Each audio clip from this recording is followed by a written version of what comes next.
the Environmental Justice League. Please prepare. You have 7 minutes.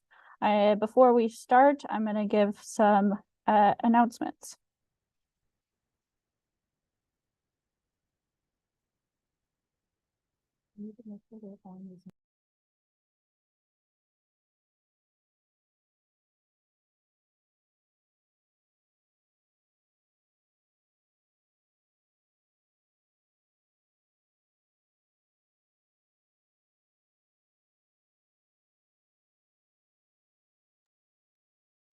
All right, welcome on. So for today's logistics, we will go in order of the challenge areas. We'll start with space for environmental justice, housing stability, tenant protection, data systems for human rights, and equitable access to healthcare. Finalist teams will be notified 7 minutes prior to their presentation start, which means that when you're on deck, that's when you'll be notified. Finalists will be promoted to panelists, so please ensure that your team name is in your Zoom name before your actual name. Please put your team name in square brackets so that we can find you. Finalist teams will be able to share their own slides this session. So you should have a sharing control once you're promoted to panelist. We will again do a 3-minute pitch, and then our judges should be on to do Q&A. Who are the judges?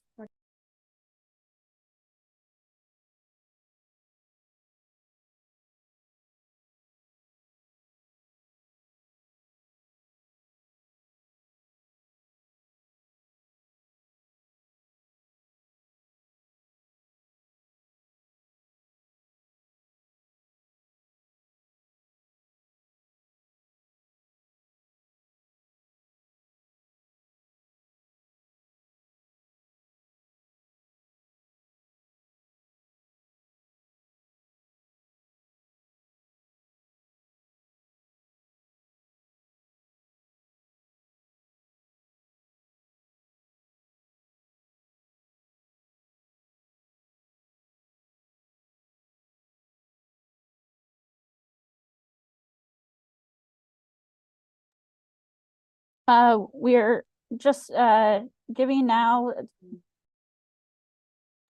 We're just giving now time for our first team to get ready, and then we'll get started. We are also working on promoting teams to panelists and judges as well. I will address some questions in the chat in the Q&A feature in the meantime. Slides should stay the same that they were before. Please, for your Zoom name, if you're having trouble doing that, you can go click the dots and rename your click the dots on next to your name, and then you'll be able should be able to see renaming feature.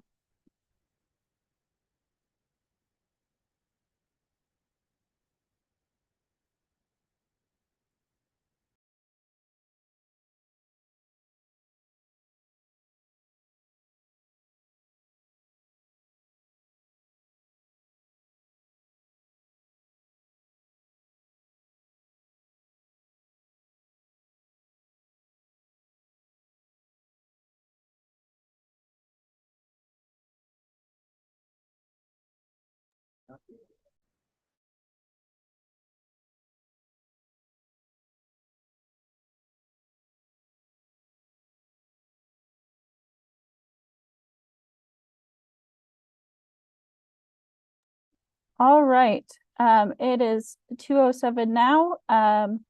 I see our Environmental Justice League folks online. If you can go ahead and turn on your video and share your screen, we can get started.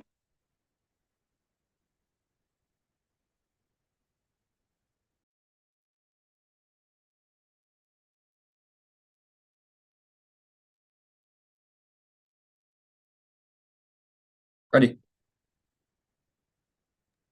All right. We are ready. I do not see your slides. Not yet.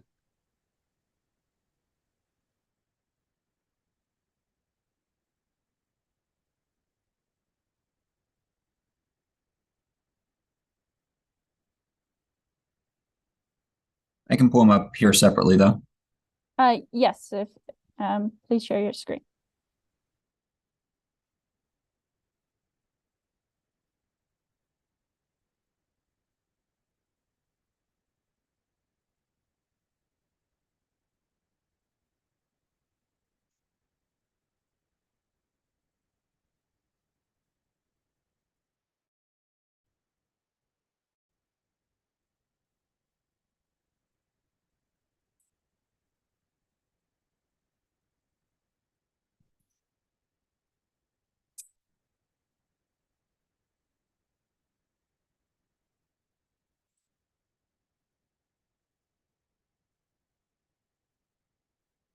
All right.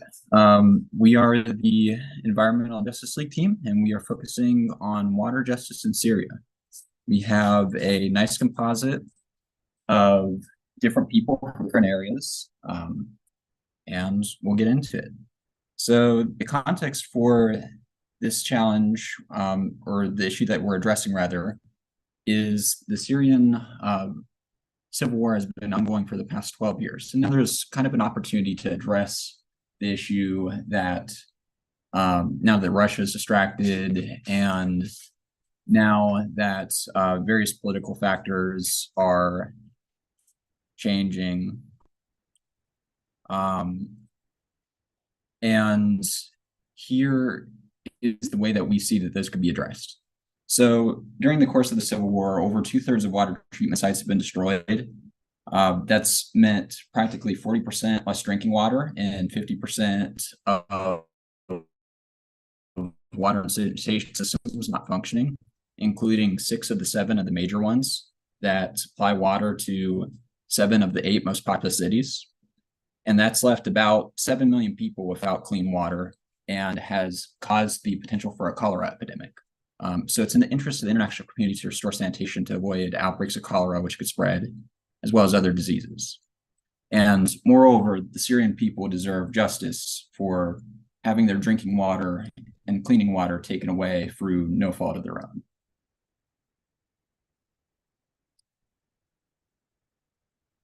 We could go to the next slide. Maybe Min can present.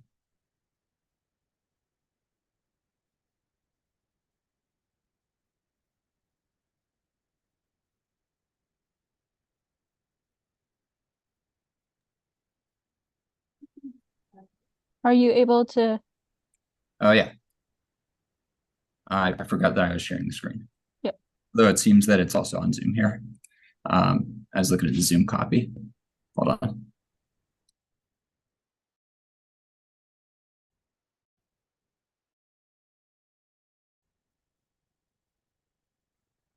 All right. Min, do you want to present? So in summary, we looked at the levels of contamination in some of the major sources of water, which included the Assad Reservoir, which, is somewhat, the naming is contextual, I suppose. And what we found was that there were high levels of chlorophyll indicating potential blooms, and as an effect, that showed from satellite imagery that the water was contaminated. There are other ways to detect contamination, and it would be a nice follow-up to also look at other in different parts of the spectrum. That's time. Thank you for your presentation. Do we have any questions from the judges?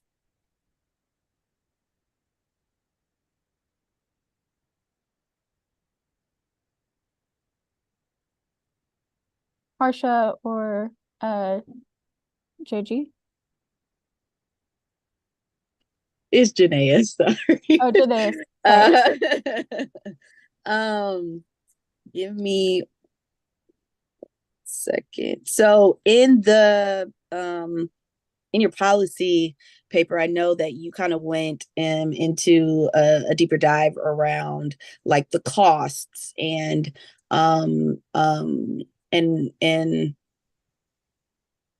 and how you would actually be implementing or in terms of the impact.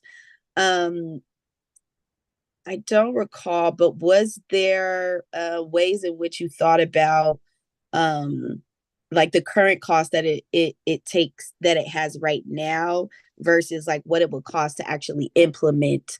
Like, so what are the, I guess, what's the comparison in terms of like the current the current methods they're using right now and how much that's costing them versus switching over to your recommendations and solutions and how much that's going to cost?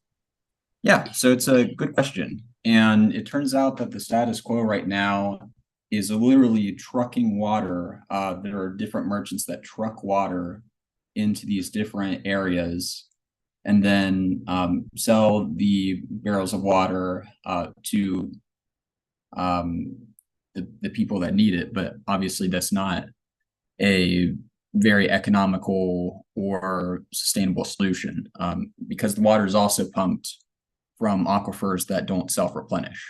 So eventually those aquifers are going to be exhausted too. So what we did was we looked at ways to make the water renewable, more economical.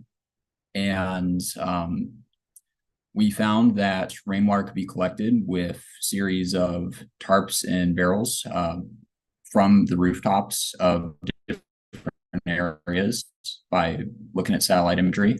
And we found that the water can be treated by going and rebuilding wastewater treatment plants at a cost of treatment of about $1.50 per cubic meter of water. And moreover, more water can be granted because these processes take a lot of raw water by negotiating for more flow from the Euphrates, which is actually guaranteed by a contract from the 1980s. But the levels that are coming upstream are 200 million cubic meters per second less than they should be right now. So would you say that the cost saving is like much like larger or less? Yeah, it could be much larger and it could be reorganized in a way that people can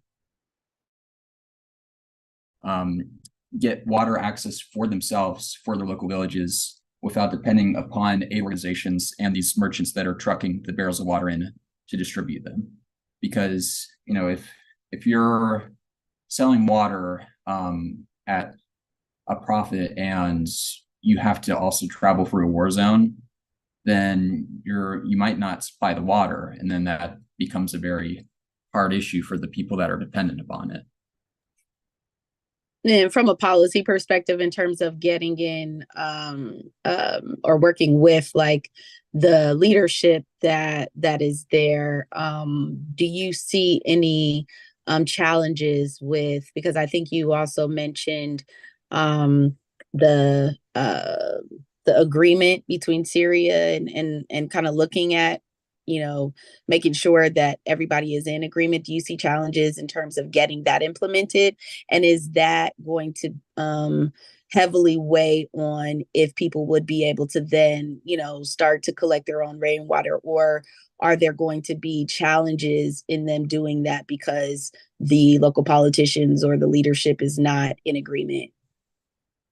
Yeah, so it's definitely a tough position because Turkey has a lot of relative power right now over the situation.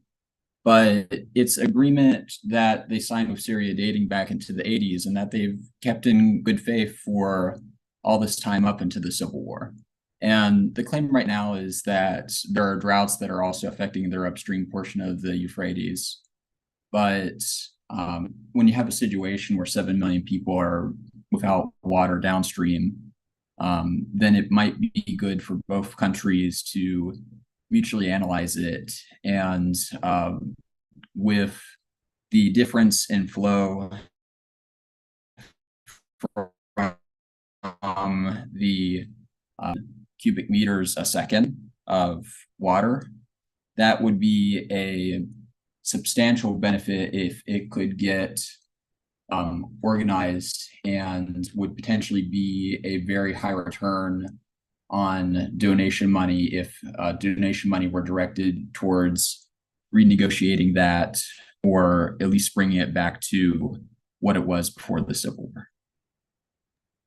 All right, thank you very much, Environmental Justice League. We've got to move on to our next finalist, Planet Pals.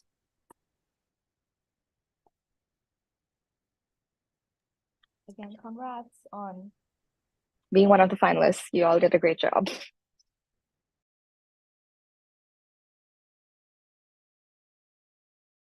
All right, if Planet Pals can come online and share their screen. Also, if EJ Lee can stop sharing, that might help facilitate that.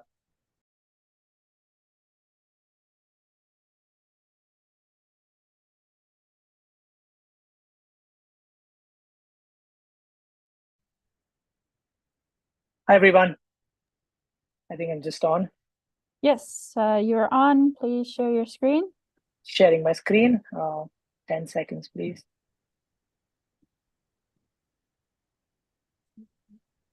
Awesome. Yep, I have my screen on. Is it visible to you all? Yes, looks good. Thank you. Okay, perfect. Can we get started? Yes, you're good to start. All right. Good morning, everyone. This is Team Planet Pals. We're 5 of us from India, Indonesia, and China. And today we're going to present our policy recommendation for this hackathon. So firstly, we've chosen India as our target group because of the sheer diversity in terms of its demography and geography. And the pain points, how we look at it, is particularly in 4 parts. The first one is water resources are getting more and more fragile, especially with the rapid urbanization and exploitation of resources. The second is data sources are very fragmented and technology systems are disconnected because of lack of coordination between organizations. There is a flawed information access to vulnerable communities because they tend to get neglected by large data producing organizations.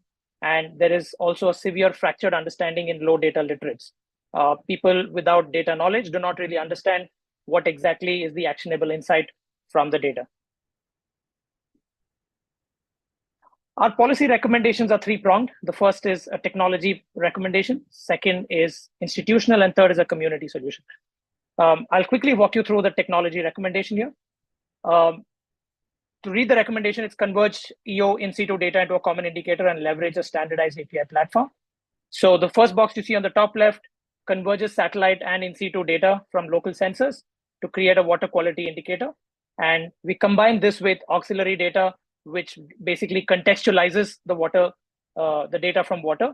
This could be demographics, soil health, etc. All of this is fed into an API ecosystem and surfaced to users who can build custom data applications.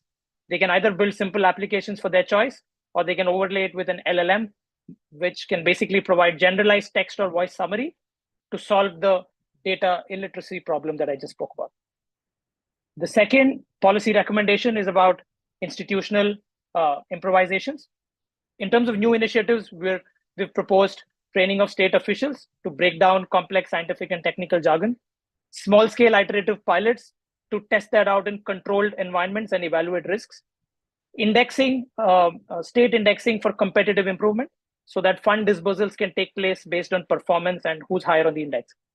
In terms of existing improvements, we've proposed value-added services apart from the core offering in geospatial data, establishing a single line of command to break any kind of opaque decision-making, and federal compact for management of interstate water bodies to solve for overlapping water bodies and water disputes and delineate boundaries between 2 different owners.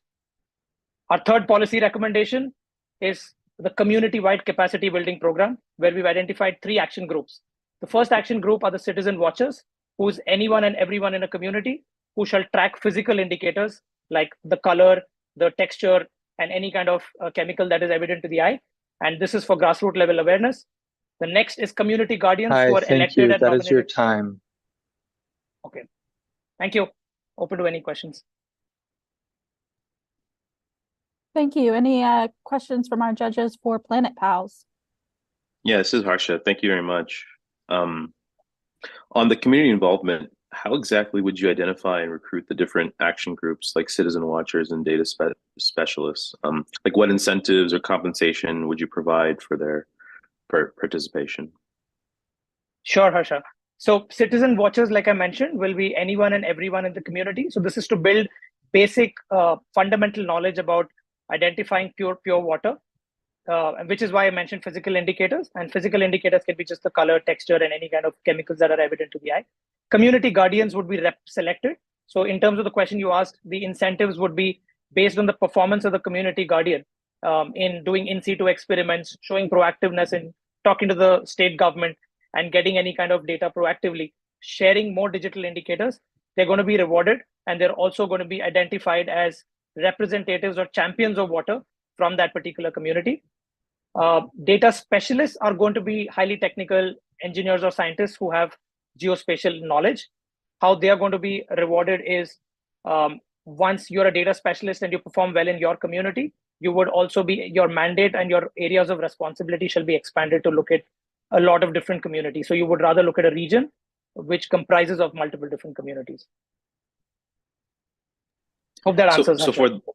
Thank you. Yeah, and to add on for the institutional mechanism you mentioned, you recommended training state officials. What does that look like? What exactly is feasible, and how does the impact from education translate into the justice outcomes that you're looking for? Sure. So how exactly we're going to do this is the training of state officials is very critical. I think in our experience working on policy as well, we've seen the lack of understanding itself becomes the first barrier. So, these are going to be MOOCs, these are going to be in-person courses to train state officials to understand each and every basic terminology used in this field. And so that naturally drives state officials to be more proactive and as well as take the project to completion, because a lot of the times these projects are dropped or the proactiveness isn't there because of lack of understanding and hence leading to disinterest.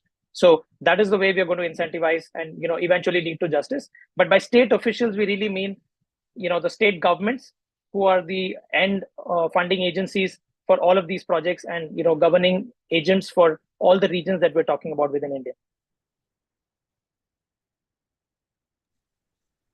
Thank you. Maybe just go ahead.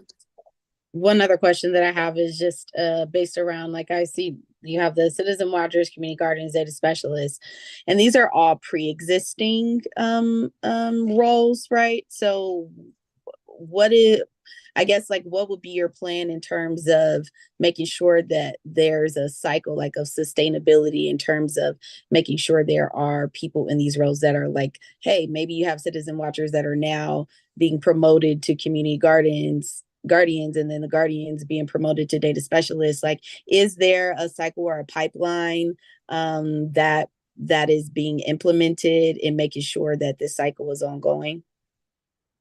Of course, yes. So like Harsha's earlier question as well, incentivization will be a big part of this. And like you said, citizen watchers are anyone and everyone, but the only way they will be really proactive about tracking their own water bodies and water resources around them is by incentivizing them. So the natural pipeline of their promotion to guardians and specialists will definitely take place. But also even small wins, right? Very quick wins, like even if a citizen watcher identifies any kind of physical indicator, a color change or any kind of chemical within their nearby water resource, they're going to be incentivized for that as well. So there could be a reward mechanism or a point mechanism which will eventually accumulate, and then there will be a ranking leaderboard kind of a thing where citizen watchers are ranked, and then eventually that leads to their promotions, that leads to more recognition in their community. All right. Well, thank you so much. We're gonna move to our next team. Thank you so much. We've got Pale Blue Data next. Please hop on and share your screen. For Planet Pals, if you can stop sharing your screen.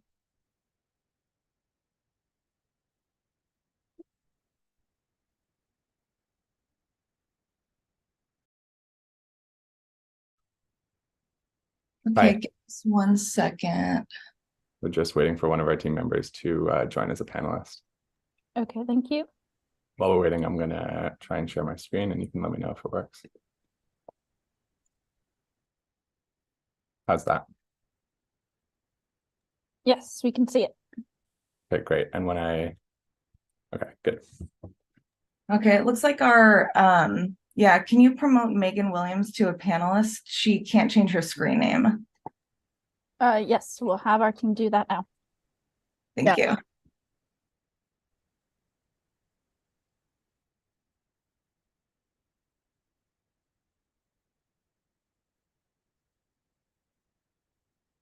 Great, thank you so much.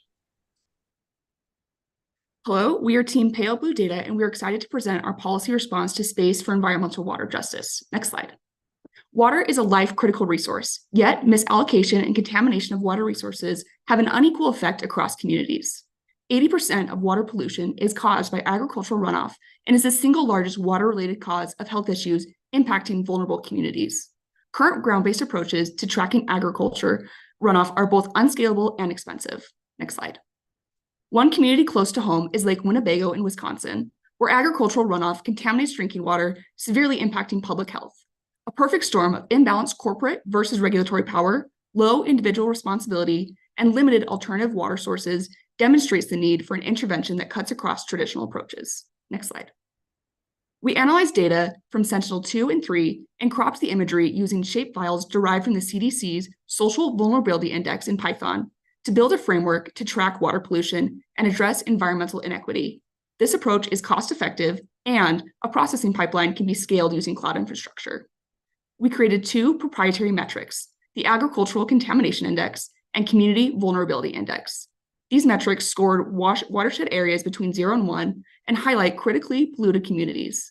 This tool will track agricultural runoff from farms and help NGOs and private partners create an accountability program for water resource management in vulnerable communities. Next slide. Deployment for this tool considers 4 key stakeholders: NGOs, such as the UNESCO Intergovernmental Hydrology Program, agribusinesses, farmers, and local communities.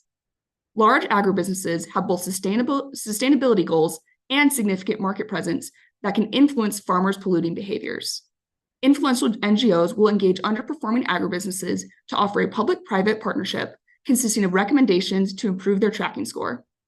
Agribusinesses will then work with their supplying farmers to implement best management practices or fund remediation solutions, and farmers will work to address contamination.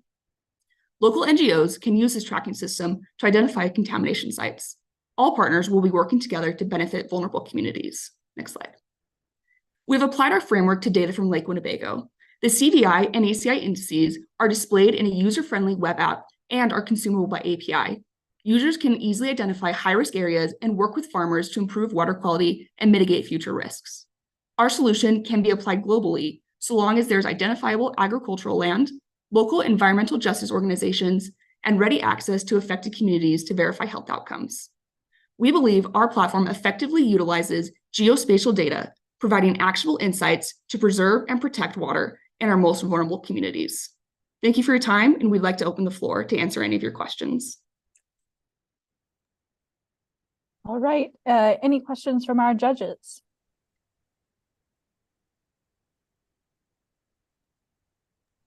Yeah, I have one question. This is Harsha. So you talked about some mechanisms, but what alternative mechanisms have you explored for directly influencing agribusiness practices, like regulatory policies or consumer-facing? Do you think a voluntary partnership model would be more impactful, or what are your thoughts on it? So I might jump in to answer that. I mean, I think the case of Wisconsin makes it really clear, like the challenges with existing regulatory regimes, which are kind of twofold. The first is which, like with the kind of like broadness of physical space that needs to be covered in order to monitor like agricultural pollution, it's really difficult to do that, and the resources aren't really there. And so a lot of current kind of voluntary and compliance-based regulation relies on self-reporting, which is shown to be quite ineffective. And then the second element is also the kind of large market cap of these significant agribusinesses makes it quite difficult to regulate them, especially given their kind of lack of economic competitiveness. And then on the more kind of consumer-facing side, I think we have a similar problem where like these, large companies don't have a lot of competition that they're facing, and so they're not, easily swayed by typical economic incentives and public pressure campaigns. And so that's the idea behind the kind of twin, targeting them from influential NGOs that are able to kind of give them basically two options. The first is which facilitates a pathway for them to improve their score, and then kind of publishes that publicly. And so that would get at some of that kind of public reporting element. And then the alternative being that those scores would be put out by ideally like these influential NGOs on our behalf, which would signal, publicly, but also to the NGOs might have better connections with their direct clients, such as like wholesaler grocery companies. And they would be the ones who would kind of be most well-placed to express concerns with the practices of these big companies that are otherwise pretty insulated from typical market and public pressures. Yeah, and just to add to that really quickly, the current reporting system and monitoring system by USDA and FDA regulators is very manual. It involves driving around to fields and manually looking to see what's going on. So the adoption of Earth observation satellite data is crucial in general for policy to adapt to the challenges of monitoring these large lands. So that would be a sort of future application for our technology.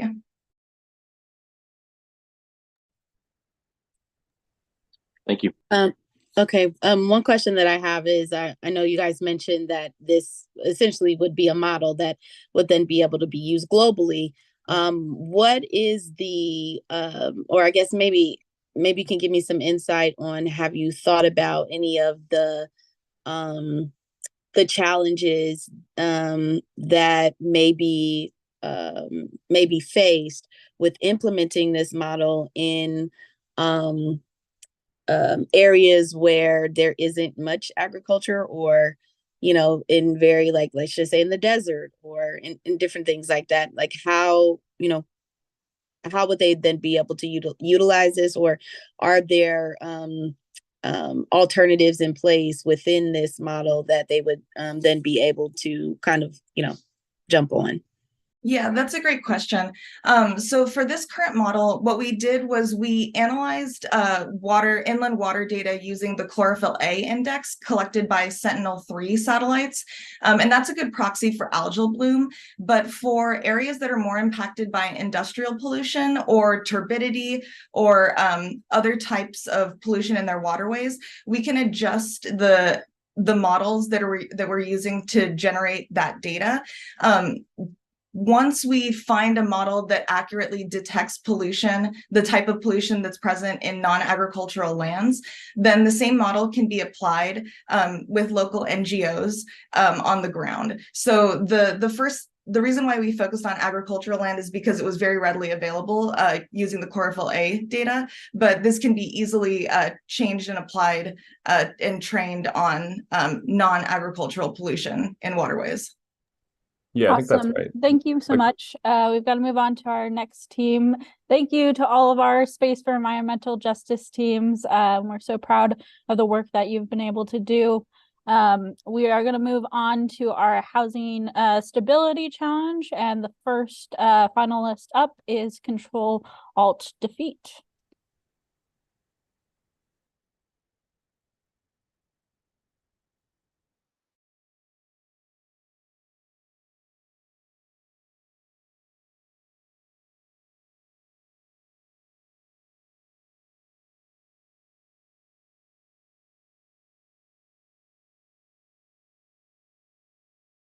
All right, and you should be able to share screen.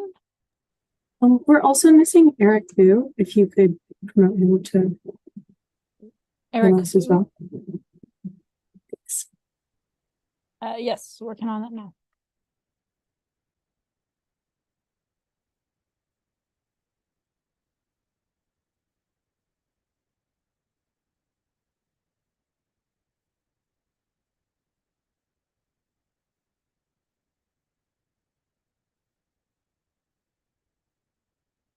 All right, when you're ready, go ahead and share your screen and get started.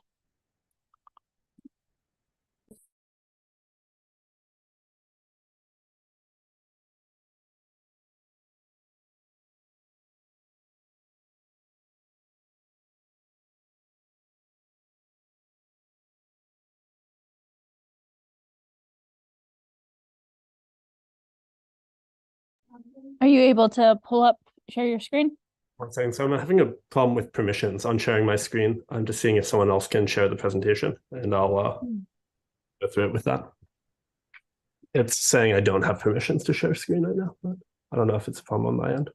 As a panelist, you should be able to. Okay, looks like Hudson was able to. That'll work, Adrian? Yes, perfect. Thank you all. We're controlling the eviction crisis. This is our presentation by Eric, Adrian, Hudson, Ian, and Ashley. Next slide. Evictions are a massive problem across the United States, not only in terms of the human cost, but also the financial cost that they impose on cities. Next slide. Fortunately, policymakers have taken initiative and begun to institute legislation across the country. We were able to identify 6 cities or 6 states in which the time to cure had been extended over the last 5 years, and also a variety of municipalities and states that had instituted right to counsel legislation. Next slide. However, as a policymaker, you might struggle to understand how these cities, how these policies impacted the eviction filing rates in these cities. The reason for this is that the impact on eviction filing is very context dependent. Each city has its own set of economic and social factors that influence when evictions may or may not happen there. So for instance, while you may pass a policy in your city and try to compare yourself to a neighbor, you'll run into an issue where you are only looking at one other city that you're comparing to, and that's not enough data to have a robust result in the comparison. Alternatively, you could compare yourself to a wide variety of lots of other cities, but then you lose the context dependence of your specific economic conditions and the other political and legal factors that play into your eviction results. Our method of synthetic controls accomplishes robustness and also context dependence by creating a combination of other cities that maps the eviction rates similar to yours by selecting cities that have similar demographics and similar policies. And then you can see after the point of a policy change, what the benefit was to your specific municipality. So in this example, we looked at after Boulder instituted a right to counsel in August of 2020. The right to counsel movement believed that by providing right to counsel, they should see a decrease in eviction filings because it would impose a higher cost on landlords by forcing them to actually go to court to win their cases. As you can see, after the right to counsel was instituted, while before the synthetic control in the red line tracked very closely to Boulder, afterwards, Boulder saw a decrease compared to this synthetic control. Next slide. Another policy that we tested was... Hi, that's time. Thank you. All right, our judges from the housing category, if you have any questions, please address them now.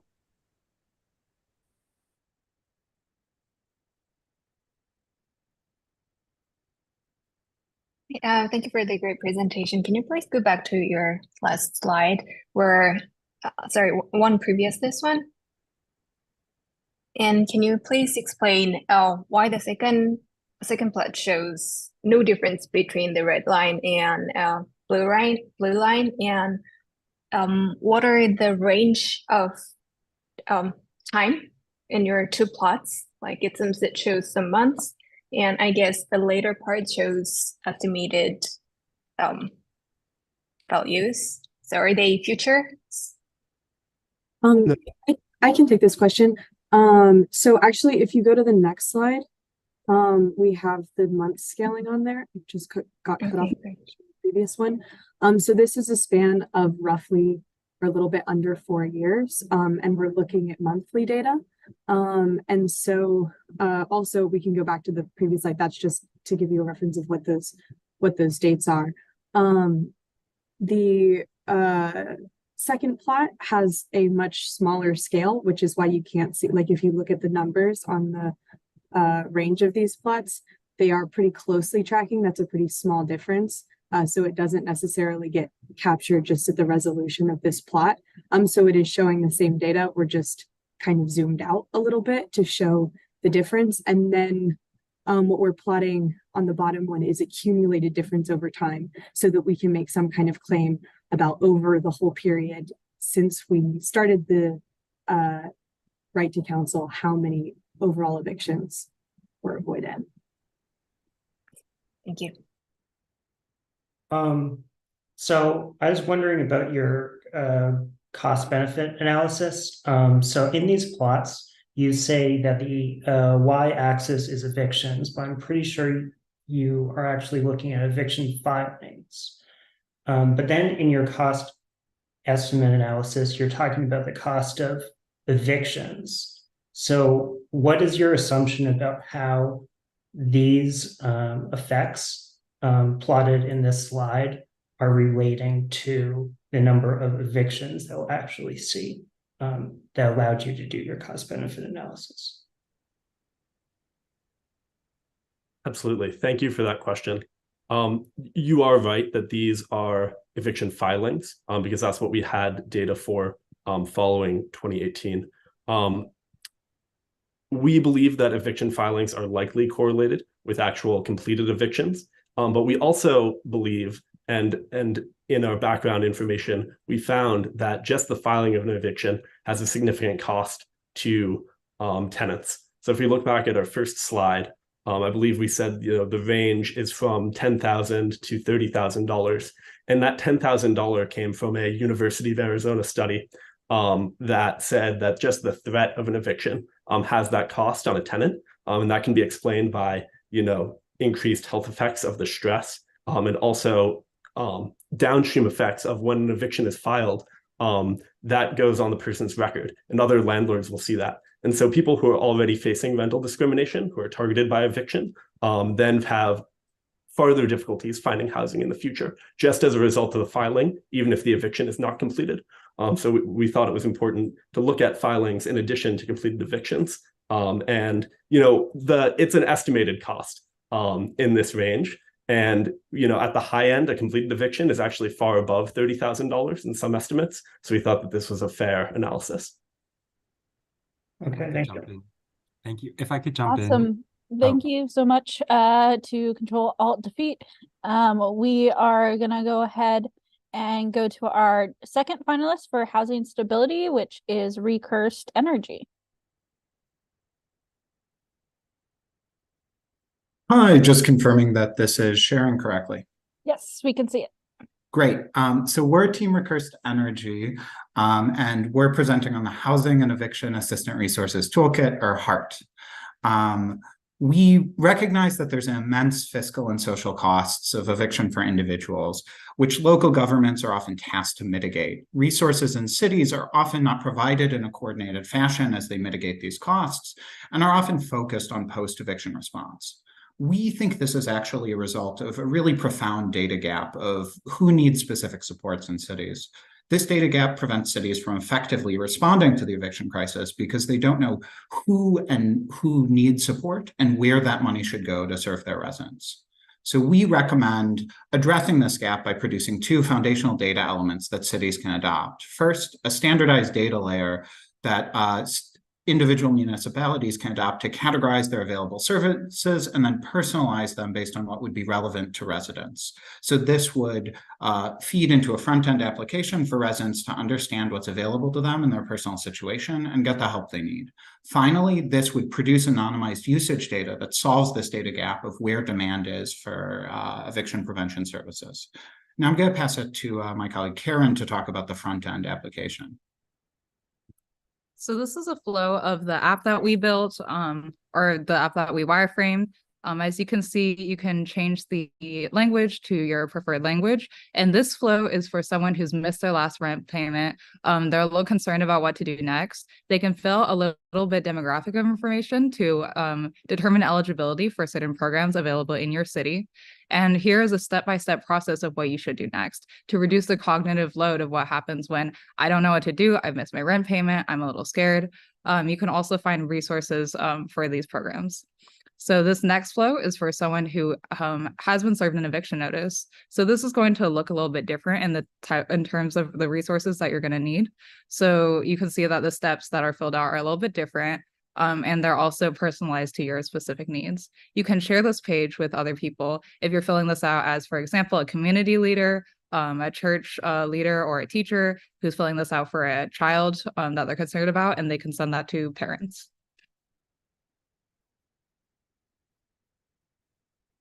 Yeah, and we've also created a data architecture diagram of the way the app and the data models underlying it are going to be structured. Resources and service providers, information about them will be fed into a dynamic tagging model, which then helps populate the eviction and housing resources database that is used to generate the front end that we just displayed. And then app usage data from people seeking eviction services using the front end will be stored in the eviction resource demand data mart. That will then be information about that will be made available through a data analysis portal that policymakers can use to analyze areas of acute need or emerging need for eviction prevention interventions. And that's time. Oh, great. Thanks. Sorry. Questions from our judges? Yeah, I wonder if you could give some examples of the kind of insights you expect to surface through use of the data analysis portal that would go beyond the kinds of insights that electeds and people in service work, already know about the distribution of need in their communities. I'm going to give two examples here, and Caitlin, please jump in if you have anything else to add here. The first is imagine a really a smaller municipality like Topeka, Kansas. If they generated this, they would have an architecture then to really understand who's suffering from eviction and where services are that might not exist compared to larger cities like Chicago that, for example, have a call center. Even in Chicago, though, you could imagine that this is standardizing data on need for eviction prevention services across the life cycle of people who are at risk for rent before any notice of warning is filed or a notice of eviction is filed, really trying to get information on what happens before the standardized court data we see occurs. And this could also help using zip code tagging or demographics, help cities really understand what communities are most in need of services. So I hope that's helpful. And Caitlin, again, please jump in if you have a more detail to add. No, I think that's really good. I think just reemphasizing what you're saying, this can help get sort of information and increases in eviction services demand for types of services where maybe there isn't an intake process. So not service, but somebody trying to find information about lawyers or just information about, resources available to them. It's sort of a centralized place where policymakers and officials can see, even something like web traffic data, increases over time and searches for eviction information and resources. I have a quick question regarding your HEART system. I really like the simplicity of your user interface, but at the same time, kind of worried about how would you deal with the case that is how can I say, out of the category of what is being provided in your drop-down menu? Yeah, that's a valid critique.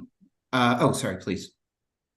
I was going to say that's a really good question. I think when we were thinking about how to implement it, we were considering a chatbot, but a lot of times chatbots are too frustrating if you already know exactly what you need. So most people in these situations, they know what they need. They don't know what resources they can get. So they know the case that they're in terms of filling, having all the cases that we need to address, we're thinking of qualitative studies to survey people who are in these situations and kind of bucket those into categories. Maybe you can do other.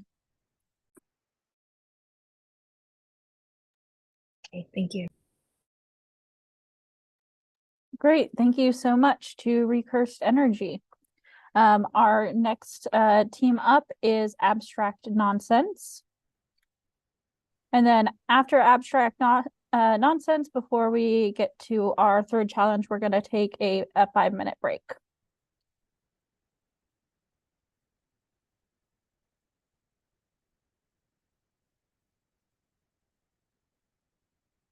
All right, we can see your slides.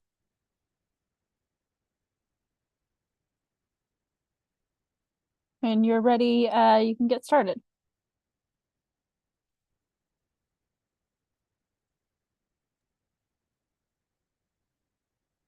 All right. Hi, my name is Kristen, and I'm here representing Team Abstract Nonsense. We worked on housing stability.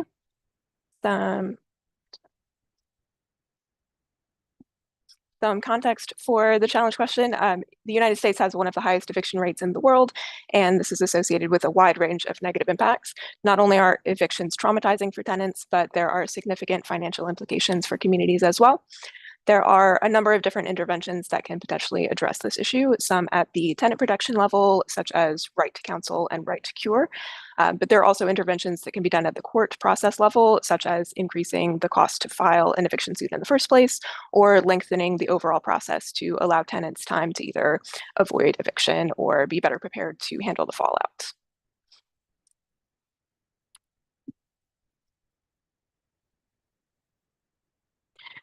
So in our analysis, we pulled a whole bunch of data, both at the state and county level, including eviction filing data, census and demographic information, court timelines. We looked at research that looked at these factors individually, and we compiled everything into one big machine learning model. We actually ended up training 2 different models, but what you see here is from the random forests. And this is a machine learning model which identifies features of importance. So it picks out the input variables which have the greatest effect, which is really useful when you're looking at a large number of different variables that are playing into the same thing. So 2 of the important features that identified by our model confirm findings in some of the papers that we looked at. So namely that court filing fees being higher corresponds to lower overall eviction filing rates, that areas with demographic factors like high proportion of Black renters, population density, urban areas, those also correspond to higher filing rates, which gave us confidence that our model was appropriate, that it was picking up the correct features. And then what's new in our analysis is we looked at the length of the eviction process, and that is a feature of importance. So in areas where the minimum required time between the various steps in the eviction process was longer, we saw lower overall eviction filing rates. So armed with that information, we have the following policy recommendations. First, in areas where filing fees are relatively low, we strongly recommend increasing those fees by around $100. And secondly, we recommend increasing the minimum time between eviction filing and corresponding court hearing to 30 days. So of the time intervals that we looked at in the model, this one in particular would seem to be the most important in reducing the number of filings. And by increasing the time frame, tenants have more of an opportunity to make things right, to pay their back rent, to get back into good standing. So the eviction doesn't have to go forward. And then we also looked at the alternatives, such as right to counsel legislation. And we did a little bit of analysis on some newer data, because a lot of these policies have been enacted post-COVID, but there wasn't enough data in order to get a really solid result from this. So we feel like more research in that area is needed. And our recommendation for immediate policy initiatives would. Thank you. All right, judges. Thank you. I was wondering if you can say anything about the ability of your methods to identify size of impact expected by adopting these policies, and also the amount of uncertainty around these estimates. Yes, absolutely. So that's actually why we use the other model that we're not presenting here, because the results don't visualize as well. So the linear mixed model, which we implement in Python, gives us basically for each variable that we fed into the model, it gives us how a change in that feature would impact the filing rate, as well as a p-value to indicate whether or not that's actually a significant change or not. So what we found was the one that had the strongest correlation was the fee. So increasing the fee correlates with, the higher fee, the lower the filing rate, because they have to pay more to file. And then I don't have the results in front of me because they're on my other computer, but the other one that was kind of interesting was that the rate of Hawaiian and Pacific Islanders was also a significant correlation, which doesn't show up in the random forest at all, which is a little interesting, where that one was actually the higher that the rate there, the more likely to be filed against as well. I was wondering, how did you get the exact, so in your original presentation as well as your policy document, how did you get the exact number of $100 and 30 days? Yes, I can answer the 30 days because that's the one I came up with, where for that one, we pulled the data from different municipalities and in terms of what their required length of time was between, I think it was filing and the court date. And 30 days was the upper bound that we saw from any of those municipalities. So that's where we got 30 days from. But Kristen or Will have to weigh in on the $100. Yeah, for the $100, I mean, it could certainly be more than that. We sort of pulled that from reading the previous paper from Eviction Lab, that a $100 increase in the filing fee was predicted to result in a 2.25% reduction in eviction filing rates. And that would be a significant amount in most of the municipalities that we're looking at. But the range of filing fees was anywhere from $15 in most of Maryland up to over $300 in a couple of states. So certainly the number is a little bit arbitrary, but we agree that in general fees should be higher. All right. Thank you so much to Abstract Nonsense, and thank you to all of the Housing Stability Challenge. Those were awesome things to hear about.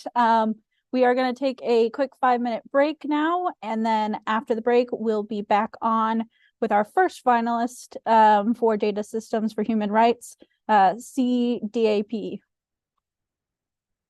Please rejoin us at 3:05 p.m. Eastern Time. Also, thank you to the challenge directors who helped put all of this up for both Challenge 2, our housing stability, and Challenge 1 for Space for Environmental Justice.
Hi, Frank.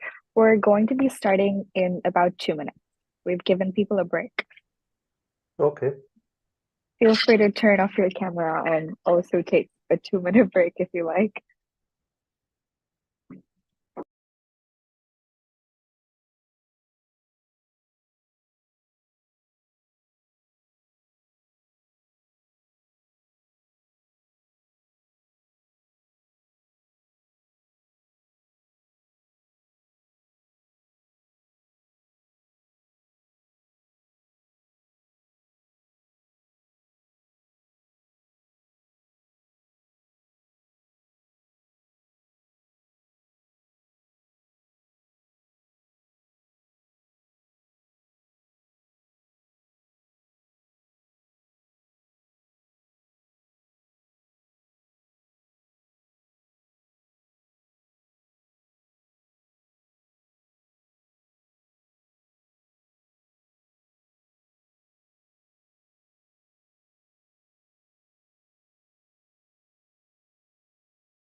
All right, welcome back, everyone. We're gonna get started with our next team, which is CDAP or CDAP. You are being promoted to panelist now.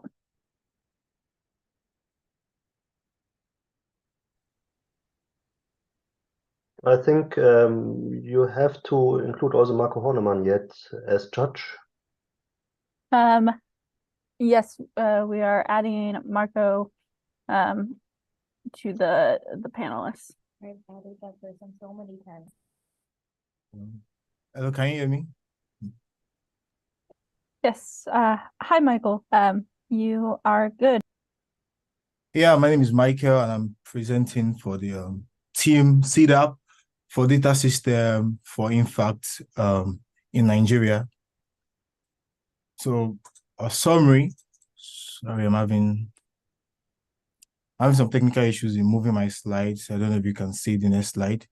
No, you may need to click whatever application you're using for the slide. Yeah, I'm doing that, and okay, yeah, sorry. Okay, so yeah. Stop sharing. Then I'm gonna try and share again. Okay. Yeah. So okay. Yeah.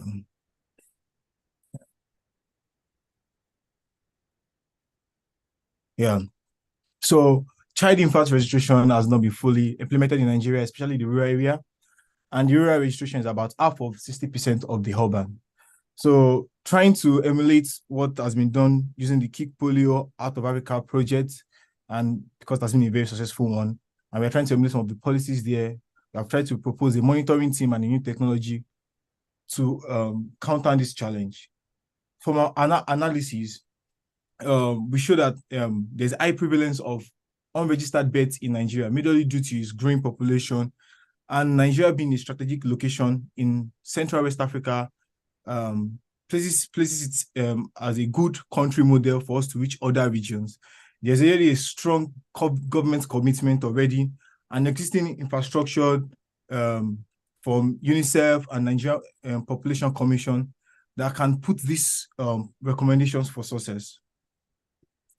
Our recommendation, number one, we propose to have a monitoring team that will be created and to be attached to leverage local government system. The monitoring team will monitor and ensure that well-accepted institution of childbearing in the states comply with the enacted laws that we are going to propose. And also, they will work to abdicate unrecognized institutions that partake in childbearing as they contribute to the percentage of unregistered births. The innovative approach for us is to be able to give this newborn the legal identity. And we have the BIT technology. So we are going to leverage on the existing mobile registration technology deployed by telecommunications companies across West Africa. And at the age of 0 to 5, a baby identity token will be generated for that particular newborn, either at the place of birth or at the registration center.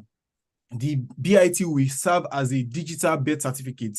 The BIT will be generated from the parent's biometrics, typically fingerprint, and the current geolocation, the longitude and latitude of birthplace or registration center, and the UTC timestamp of the registration date. And we also propose that this be built on a blockchain technology infrastructure for privacy and security.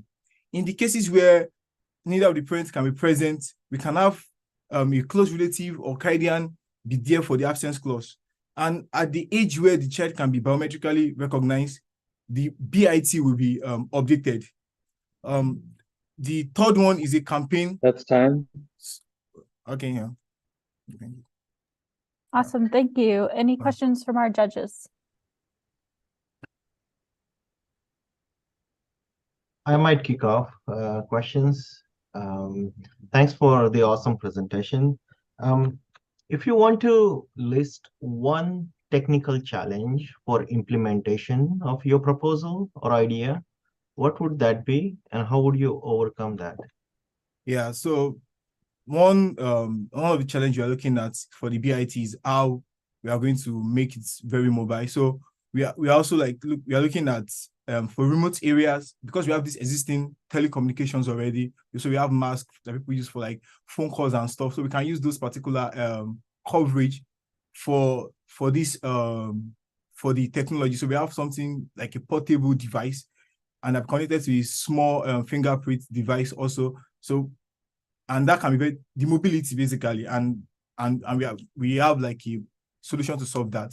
And that's one of like the technical stuff, and also educating them on the use. So it's going to be very easy to use graphical user interface of the for the device that's going to be used, that we are going to use to generate this BIT. So we're going to make sure that its GUI is very good, and yeah, those are like the challenges, and those are the way we think we can solve them. One more question from me. It's a pity that you don't show your nice flyers that you have in your presentation or in the memo. But how would you use incentivation actually to make that more attractive and to create a pull factor from the families to actually participate in the birth registration program? Yeah, so it's just so the incentive is going to be partnership with the government. So if this is adopted by the government, and the incentive will be, if you have this BIT token, you're able to access the social benefits available to your newborn or your child. So without this BIT, you can access basic, maybe postnatal services, maybe getting vaccines for your children. Polio vaccines are still being distributed in Nigeria. So maybe at the point where you need to collect your polio vaccine, you come with your BIT, and the parent also like, oh, this is BIT, then that can be used to access social benefits. So that can be the incentives to that. And regarding the flyers here, so we are going to make the flyers graphical, more graphical than tests, because the percentage of people that are affected in the rural areas, there's a level of illiteracy there, so they can't also read. So less tests and more graphics on the flyers for our strong campaign. Okay, I would just like to add to what Maki has said about the flyers. We seeing that most of these regions have diverse languages, we propose that the flyers be done in different languages. We have over 500 languages in Nigeria, and probably even much more in Africa. So we having diverse version of this is really going to help bring in more people. So we're really looking into that too. Thank you. Awesome. Thank you so much. We are going to move to our next team now. Humanis.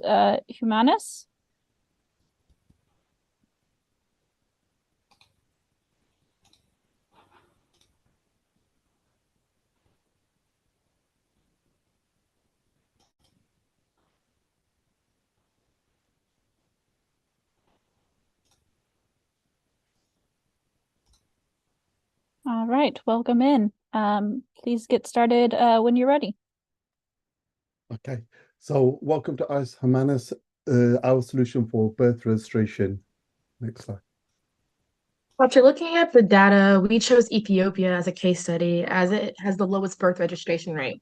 Further, we created a regional networking map that plotted current registration sites in comparison to health institutions and found regional accessibility does matter. Next slide, please. Currently, Ethiopia holds a manual birth registration system, so we came up with a digital mobile data registration and biometric collection system inspired by Uganda's truck program and verbal death autopsy already used in CRVS systems. Out of our network map, we pinpointed points of contact like local midwives, chief priests, teachers, civil servants distributed across the region. These points of contact will have 2 entry points, either smartphones, landlines, or WhatsApp integration in areas of higher internet access. Once a call is made, the POC is authenticated, then we prompted to answer questions such as where is the expected birth supposed to happen, expected time of birth, and demographic of the family, such as if all the family members also have identification. That will go through a secured speech-to-text data and data storage process for privacy and efficiency into a local hub. Upon the birth, the POC will verify the birth, which will trigger a truck dispatcher that will collect birth registration not only for the baby, but for the family members as indicated in the preliminary phone call.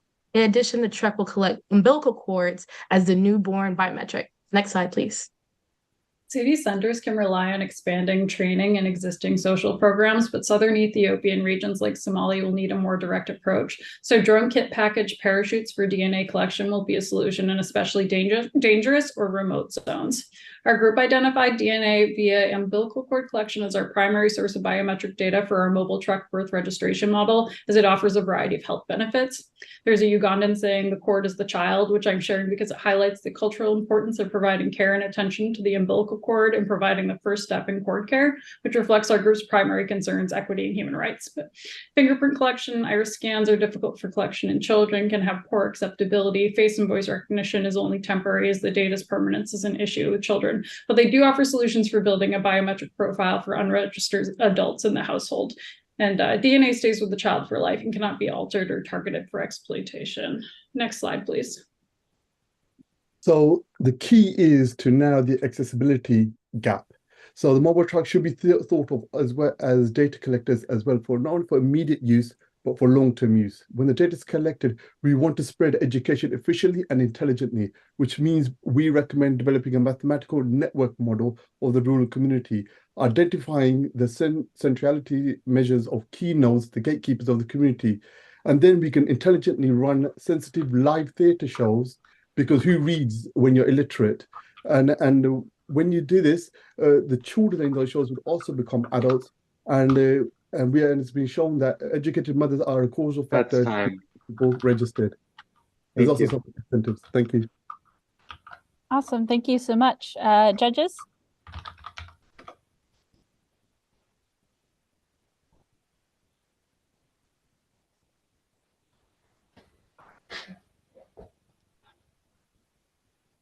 If Frank and Marco, if you have any questions, you can go ahead, or I can ask. Yeah, maybe I can ask a question. So you're basically talking about a lot of measures and quite a complex system that would have to be implemented to get this thing running. Have you ever thought a little bit about how Ethiopia could finance this system?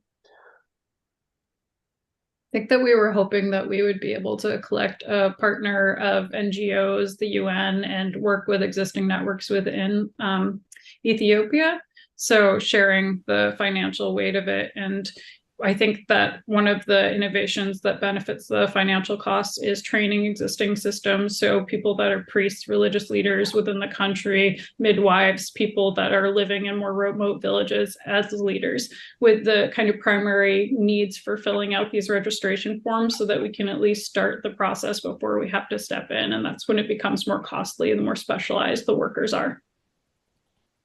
And in terms of the trucks, we can mirror what the Uganda proposal was along that line, and the drones, what Rwanda did through acquisitions. Also, there's health posts, which allow already built there, which will be part of the network that we're developing.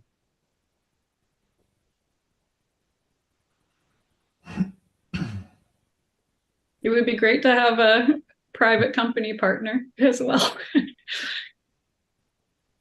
And in Rwanda, there was a private company that was facilitating the drones.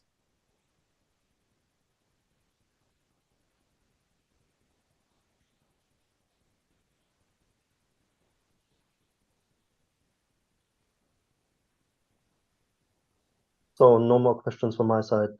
Thanks. Thank you so much. All right. Thank you.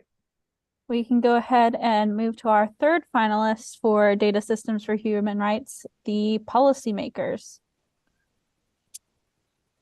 Hello. Sure. Also, some of our team members not on the panel list. Is there any way to like? Yes. What names, please? If they're not designated. Yeah, Matheus. Matthew Thomas. Yeah. Okay. Okay. Can you see my screen? Yes, we can see it now. Yeah. I'm trying to wait. Okay. Can you see like change the slides? Yes. Yep. Okay, I'm good to start. I'm Katie. Welcome to our presentation on approach to universal birth registration in Ethiopia. We're team policymakers focusing on enhancing Ethiopia's birth registration process with potential global applications. In Ethiopia, the complexity of political and socio-economic conditions greatly impact essential services like birth registrations, which is critical for legal identity and access to education and healthcare. Despite this importance, only 3% of children under 5 were registered in 2017 in a population over 108.2 million. The focus on newborn registration is particularly lacking, leaving many children without legal identities and access to fundamental services and rights. Turning to barriers faced by Ethiopian citizens, we see a pronounced gap in rural healthcare infrastructure. ID ownership in urban areas surpassed rural by 32%, a shortage of medical staff and limited supplies hinder care, while only 30% of informed mother register newborns. Moreover, economic and geographic barriers further exacerbates these disparities. To address this, here's a multimodal approach. The first, given the high daily birth rate of Ethiopia's remote areas, mobile units like pop-up clinics and telemedicine can aid early age registration. Second, strong collaborations with NGOs, government workers, and local volunteers can increase the capacity of healthcare personnel. Third, initially storing parental or witness data securely will pave the way for future non-invasive biometric sampling, maybe using hair or saliva. Fourth, tailoring public awareness services to contextual needs and simplifying legal procedures can help improve citizen engagement. Lastly, offering incentives like childcare supplies or free health checks will encourage birth registration, which can in turn be integrated with services when the children turn to the age of 5. Following a bottom-up approach, we aim to harness the skills of female healthcare workers on ground tied with important partners like UNICEF. They can maintain human oversight during offline data collection to maintain quality and control. The timeline for implementation and projected growth goes from 10% in pilot stage through to 80% by consistently monitoring leads and policy effectiveness. Implementation teams can thus proactively identify, assess, mitigate risks, and maintain ethical standards and regulatory compliance for the success of Ethiopia's new birth registration horizon. Thank you for your time, and we're now open for questions.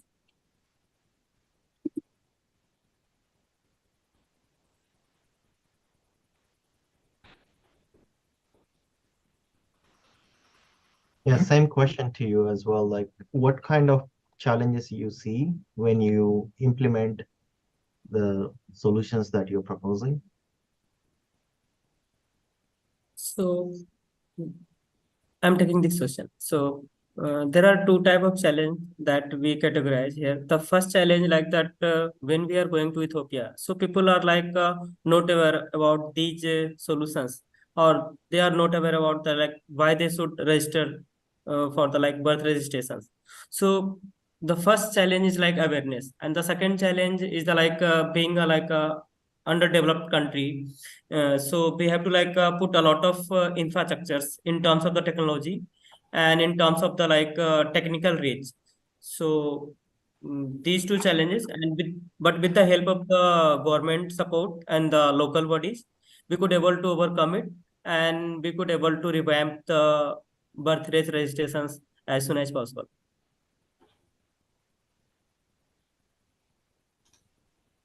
Frank or Marco? Yeah, it's a pity that you could not add here your implementation steps, because that's what I liked. Looks like you put a lot of effort in that. It's in the memo. Yeah. I don't actually have a question on that. I just want to mention it because others can't see it right now. And that's something I really appreciated. Went a lot of thought into that. So Yeah. Thank you. Thank you. Yeah. Thank you. Yeah, I think that's all I get.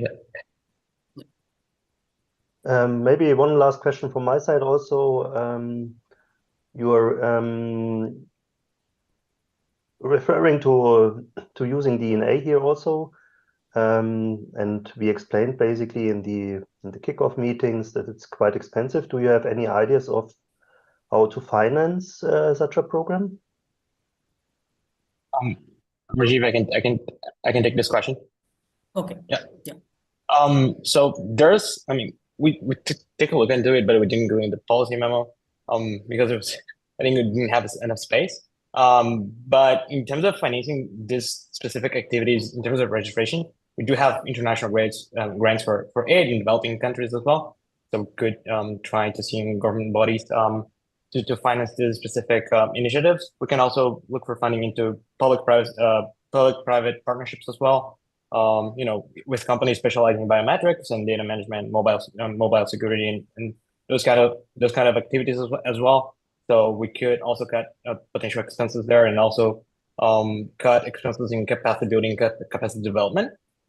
We could also form bilateral agreements, in the same region of countries that might be facing the same issues. So piloting initiatives together and financing these initiatives together with funding from other multilateral partners as well. Of course, we do, have the possibilities of, own government budget allocation, even though it could be a slower process as well. It could be a more bureaucratic process too. Other partnerships potentially from NGOs and INGOs as well, loans from developing banks and so forth. So I think those are also options that might be taken into account when we're trying to finance this program. But for piloting, we could, as an initiative, be applying for international development grants in terms of innovation and experimentation for these specific initiatives, specifically related to, potentially DNA registration, DNA collection for later storage for identification too. Yeah, and adding to Matt points, sir, like initial implementation cost is more, but as we proceed, the cost, the financing will like would not be a challenge. So it will subsequently reduce, and then when the people see the result, then the like awareness will automatically increase, and the government and the other NGOs should come to take part into the program. And it would be like a very much helpful when they like understand that how this is very useful for them for whole of their life. So yeah, it's the like shift in the paradigm, or like a shift in the thought process. So the initial implementation cost is more, but we could able to overcome it. Awesome. Thank you so much to all of our teams from the Data Systems for Human Rights. Very exciting work. And we are going to move on to our final challenge, equitable access to healthcare. Our first team to present is InnoBytes for Health. Thank you very much. Can you hear me? Yes. Great. And could you also promote my team members, Arlindo? Yeah, Kaiti, our logistics person, is working on that right now. Sure. Let me go ahead and start sharing my slides in the meeting. Recording in progress. Your teammate isn't in the meeting. That's why I was not able to promote them. Okay, sure. No problem. Thank you for trying that. Let me go ahead and start sharing my screen. And he's in the London time, so maybe he must have been tired. So, okay, so can you see my screen? Yes, we can. I'll go ahead and start when you want me to.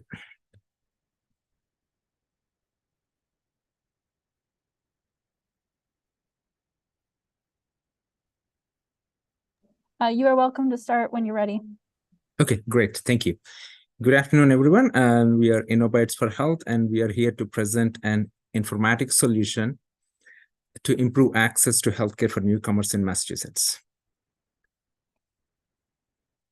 The context is Massachusetts healthcare system's main challenge was an administrative overload, which is worsened by recent surge in newcomers.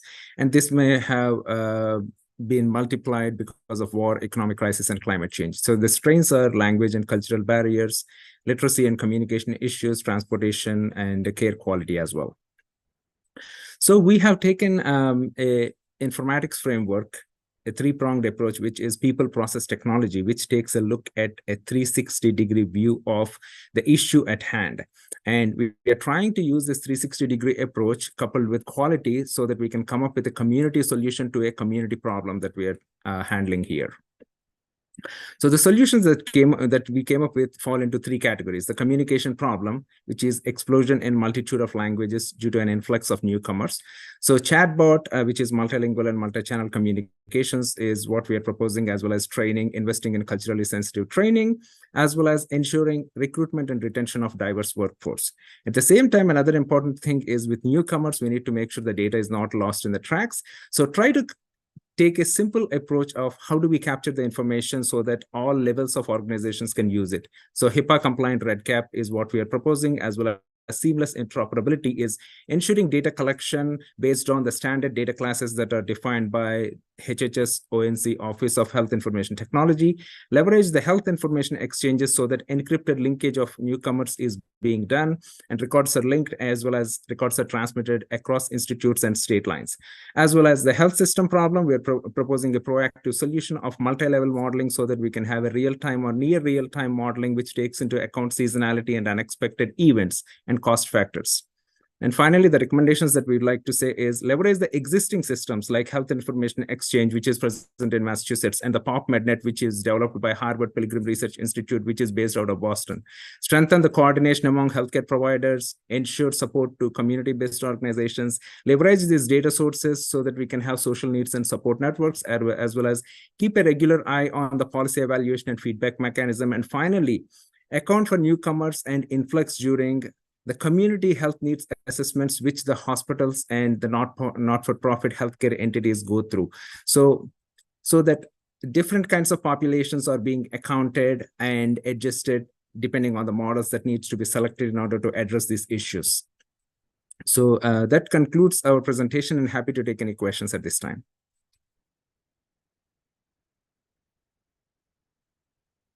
Thank you very much, Pradeep and team. One question that I would like to pose, and then I'm glad to turn it over to Roberta. The solution that you're proposing is very comprehensive and perhaps a very long-term solution.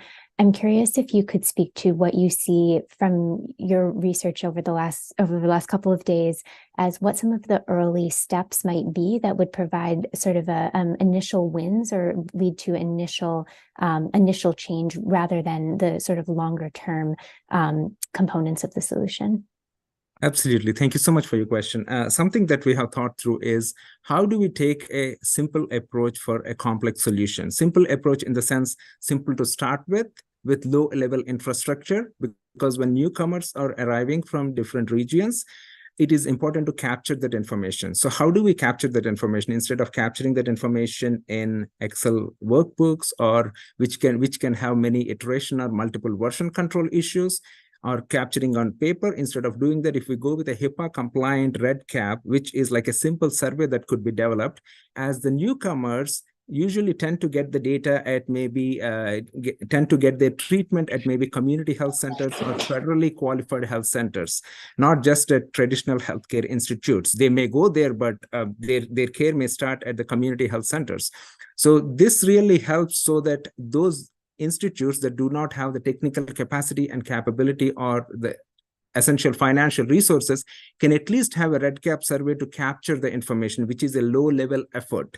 And then there is already existing infrastructure that is present, which is the health information exchanges. And something the health information exchanges went through as a part of COVID is the stress test, when they had to work in identifying contact tracing, working with people who are going across the straight lines, as well as this applies to cancer-based programs as well. People go across the state lines.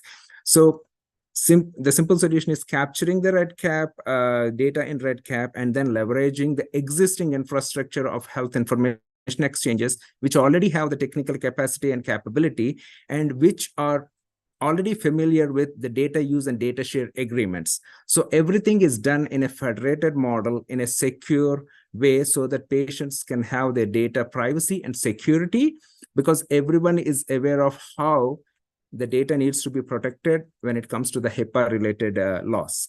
So we are thinking about a solution, and that's the reason we are proposing this solution, which uses existing infrastructure, but takes into account all those key community entities as well as entities within the healthcare ecosystem and public health ecosystem, which can seamlessly access this information so that individuals are not lost in the cracks.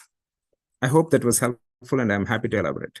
And another thing I would like to add here is that the solution that we are proposing will also take into account a privacy preserving record linkage, where information will be securely linked based on encrypted identifiers, not the real identifiers of the individuals. Thank you. Thank you. Awesome. Thank you so much. We have our next presentation. Thank you so much for the opportunity. Thank you.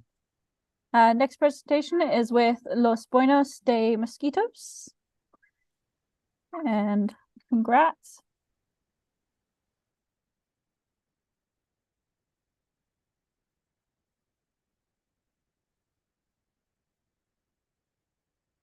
I also, at this time, want to give a shout out to all of our judges who are here with us today. We are so grateful for you guys coming on and helping us out with this competition. Yeah, I'm not allowed to start my video. Yeah. You should have permission. Start my video. There you go. There you go. Cool. Thank you. Awesome. And I think a teammate is going to share the screen. Okay.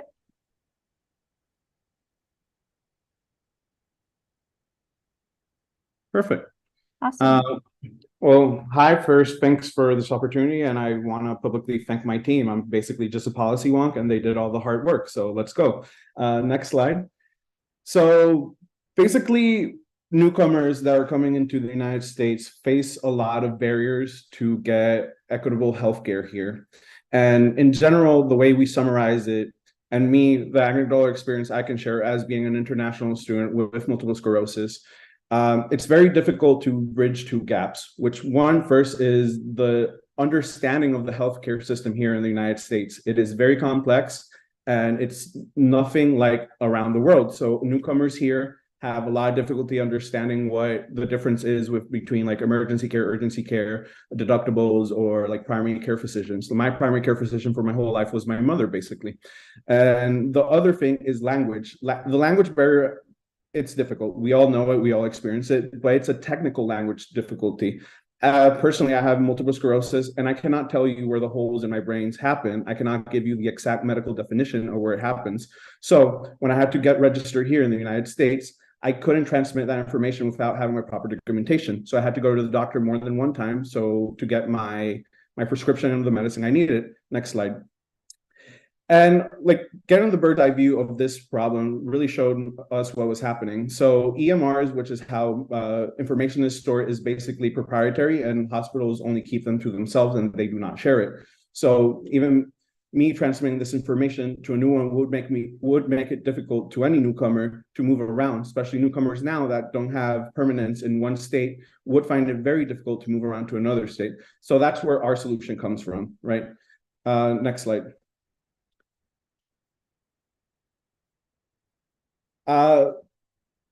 Thinking holistically, we wanted to recommend this app. It basically has 3 functions that we find as the most helpful. First, a map that will tell you where every community center and health institution that you can assist to shows up in the map, a translator, focusing on NI, and what we really want to emphasize is what's called the digital medical passport. So someone, let's say like my grandma, can put all her information with help of someone if she needs it or individually, put all the help they need to really transmit the medical needs that they had previously to eliminate that gap, the gap of me not being able to explain the conditions I had in the past and what. So the medical meeting that we're having now is just the need that I'm having or the medical appointment that I need to have right now. Next slide. Skip to the recommendations. So this is a holistic approach. We not only want to provide the app, but we also wanted to push education. We need people to understand how this system is different and how it's different from around the world and the complete particularities that the United States has, because this is unique. No one feels safe around it, and we really have to find a way to bridge this gap. Thank you. Awesome. Any questions from our judges? Yes, thank you so much for this presentation. It's really great. This is pretty multifaceted in terms of the actual what this app can do. What do you see as the biggest kind of challenge in making this a tool that these newcomers can, and that is actually user-friendly for the newcomers themselves? How can you ensure that that will be actually user-friendly? So the first part is making it in their own language. So the information comes in one language and comes out in English for the provider. Part of, at least in my personal experience, as I mentioned, I'm from Honduras. Most people are, at a certain age, most people get data literacy more than people assume, right? I think providing like video guides, free video guides on YouTube and things like that will help people that don't really understand how to submit their information. And another thing that just top of my head right now would be like, when you ask someone what was their last weight or something like that, you're sort of giving them the option to lie, right?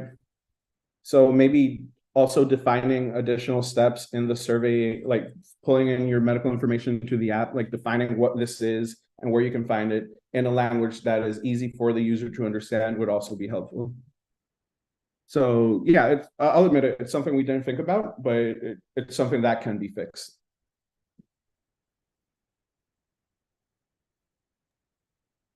Another question I was wondering if you could speak to is, so it sounds like a core idea of this app is that it would really enable and empower patients to be able to have their own health information in hand that they can then bring to different providers who may not have the ability to connect with one another. Unless, of course, disclosures are released and signed, and that has to happen at every single point of care. So by giving patients the ability to have their own health information that they can bring to different providers, how do you think about the problem of ensuring that the electronic medical records, other types of records that community-based providers may be keeping about the same newcomer family would be either integrated or updated based on the information that is in this app? What is that sort of connection between the patient and provider from a technical standpoint? Okay, yeah. Gray, can you go to the second slide, the one that has that one. Yeah. So just to like clarify for the people that don't understand this, because it's, a very particular to the situation, the way medical providers host their information, it's either the clinic or they remotely host it online, right? So what we're trying to create is a third option where the patient can collect their own information, keep it with themselves, and make it easier to move from one hospital to another. This being the third type that we're trying to deploy. And you asked me a similar question in the morning, and I've been thinking about it the whole day. Is it HIPAA compliant? Is it easy to transmit this information to providers? And the idea we had originally is that other than the fact sheet, the PDF fact sheet that a provider can scan and get the information on just like this immediate, like I'm meeting you for the first time, I already have this information, I don't have to ask you. Time to talk what brings you to me today. We also talked about creating a file that can be given to the doctor, the provider, and they can include them in their own systems that are also HIPAA compliant. What I think that final answer I want to give, and maybe it's not the correct one, and I'm okay admitting that, is since the information we're sure planning it to be locally stored by the person, it eliminates some sort of gaps that, as I was rereading the HIPAA requirements, like it sort of protects it for that, right? Since the person has complete access to their own information, and the connections, as I mentioned previously in the morning, they're similar to what every electronic record has, right? So the way the app asks you for your information, it should match up like one-to-one what somebody would ask you in a general phone call, right? Did I miss something from your question? I think I did. All right. I think we might be at time, but thank you very much. Thank you so much to Los Buenos de Mosquitos. We are gonna wrap things up with our very last finalist team to present the policy Hackathon. Looks like you are online now. Please go ahead and share your screen and get started when you're ready. Great. And I think a couple of our teammates might be raising their hand to be promoted as well, but I'll just get started for us now. So to talk about the context for the last time today, newcomers to Massachusetts struggle to navigate the fragmented health and social services systems and to maintain medical records while relocating or changing provider networks. Meanwhile, health systems across the country are under-resourced and overwhelmed, and the polarized political moment does not instill confidence that structural changes are coming anytime soon. So in light of this, we need options for implementable strategies that are robust against challenges related to costs, urgent and increasing care needs, and political feasibility. With these constraints in mind, our team came up with some suggestions that utilize existing tools and offer co-benefits in the form of cost reductions for healthcare systems. Interprofessional service centers are the first pillar of our proposal. This idea builds on the existing concept of community health clinics by incorporating non-healthcare social services, resulting in a more holistic total care model of services. The key elements of these resources are a single point of contact for the care team, coordinated care, and greater information sharing across providers. Key benefits are reduced administrative redundancies, the ability to address newcomer-specific needs like migration trauma or communication preferences and platforms, and to potentially access a more diverse pool of funding than the strictly medical clinics otherwise could. The costs of running these centers can also be further justified if we are tactical in our location selection. In areas where emergency services are being utilized for non-emergent care, such as behavioral treatments, with relatively high frequency, there's a cost-saving potential if preventative care access can be improved in the area. So to identify the best sites for piloting these centers, We've created a rating system which weights both community demographics and healthcare system data, including emergency service utilization, to identify areas that will both have relatively high potential for cost savings through preventative care improvements, access improvements, and that will serve the newcomer populations in particular. For proof of concept, we also identified Millis, Worcester, West Springfield, and Lowell as some potential pilot locations. However, this model is highly adaptable, and we encourage the states to further refine the findings with additional data, selection criteria, and tuning policy priority weights within the model. And then onto the second aspect of our proposal for reconnecting the players in the healthcare system. Connected solutions require connected data, and luckily tools do already exist to connect practitioners to one another and to their patients' data. We just need to adopt and fine-tune them for newcomers. So Mass Highway, for example, is a secure Massachusetts-wide information system that has built-in functionalities to allow providers to direct message one another and to look up the healthcare records of patients through queries. So we recommend integrating the Mass Highway querying system and functionality within the service centers that we're proposing, and then ultimately pushing that to allow to a much broader user base of the healthcare system eventually. And just to summarize, building on existing tools is a straightforward and cost-effective way to make good use of the government's existing and limited resources to solve the current problems and provide greater care to these communities. So thank you so much for your consideration, and we are happy to answer any questions you have. Great. Any questions from our judges? Yes, thank you so much for this presentation. I'm wondering if I asked a little bit about this in our earlier session, but I'm wondering if you could speak a little bit to what you know about the existing the Mass Information Highway. I might be getting the name incorrect, and the other tool that you mentioned. What are some of the either opportunities or constraints that you see as far as implementing those tools in the context of the center-based system that you're proposing? Yeah, I'd like to hand that off to Unity or Georgia if they've been promoted to panelist. So I'm on here. I can talk about Mass Highway and the opportunities and limitations with that. I think in terms of opportunities, it's really great because the system has been being built since I think 2012. So it has been sort of refined over that period of time. Right now, there's two primary functions that it serves for providers that I did mention earlier, but I'll just say them again now, which are the direct messaging and then the querying system. I think a great opportunity is that the government and the Office of Health and Human Services has just finished a pretty thorough integration of direct messaging into provider systems throughout the state. They've just in the past year met their goals with that, which signifies that they have connections with existing providers and an existing structure for how to interface with providers to get them to adopt these tools in a way that works for them, which means that in terms of getting the querying adopted, which is just something that like at this point hasn't been the priority because direct messaging was being taken care of. But now that that's done, it seems like a really good moment in time to take the same strategies that were just used to get providers to be able to use the other part of this tool to just use the other part. And so I think that that would be something that there weren't publicly available resources about what exactly that strategy was for getting adoption and for making sure that providers like were happy with the adoption and that it worked well for them. But it is something that was just completed successfully. So I think that that's a really good opportunity.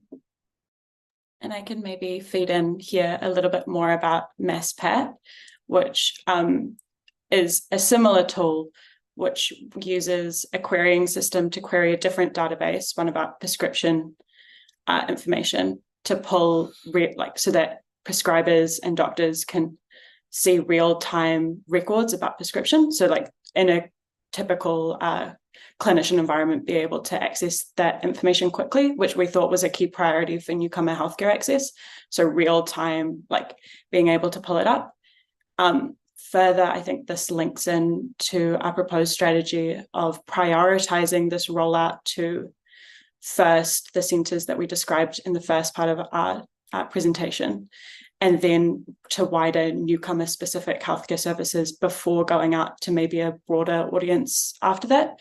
So really using this as a pilot program for further implementation of the wider querying system. Thank you so much. Roberta, do you have any questions? No further questions at this time. I think we're almost out of time anyway at this point. Right. I think. Yeah, I think Yeah. we're ready to wrap up. Thank you so much to all of our finalists that have presented here today. Thank you so much to all of the teams that have worked this weekend and presented earlier this morning. We will be back at 4:15 p.m. Eastern time. So in about 20 minutes to announce our winners for each of the challenges. See you then. If all of you could please come to that meeting so we can see everyone and potentially take a picture. It won't be in the form of a webinar, mostly it'll be a meeting. If y'all wanted to turn on your cameras, we would really appreciate that. But please come back. Judges can choose Just to stay if they want, but there is no compulsion.